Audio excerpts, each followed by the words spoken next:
casa por verte e nunca te podo ver.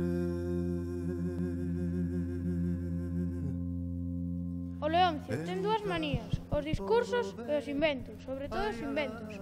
Pero o domingo pasado anunciou o seu último invento, a bomba da felicidade.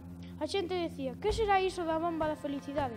Pois, según o Leoncio, a bomba da felicidade inventona unha noite que dormiu nun portal, pasando moito frío. Na poboación onde estoura aparecen de repente 20 bandas de música tocando alboradas, pasos dobres, muñeiras e demais. Choven roscóns, rosquillas e globos de cores.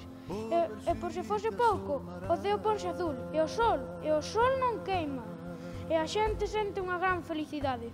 Por ver si te asomarás, ai, O alcalde Manolito Listón dixo nas declaracións que fixo para a televisión e para os xornais que non se podía tolerar a existencia dunha galiña azul, porque segundo Manolito Listón, unha galiña azul que pon ovos de cores e que di cocorocó en vez de cacaracá non é unha galiña como é debido.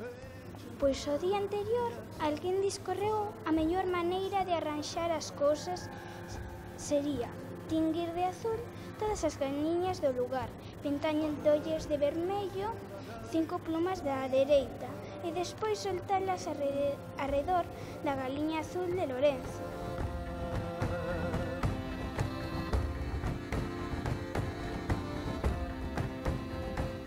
non sei como non florecen.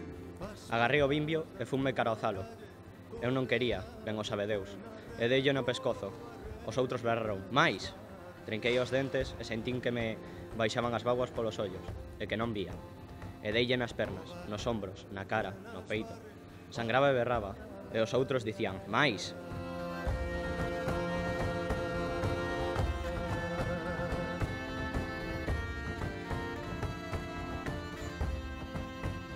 Cando mirei, o zalo gañei medo. Sangraba por todas partes, e comíano as moscas. Estaba como morto, non falaba. O rata e os outros fuxiron. Eu tamén fuxín. Eu non quería, digo a verdade. Dixenlle ao señor aquel, pero non me fixeron caso. Tamén lle dixen que fora por sortes, que me tocara a min, pero non me escoitou.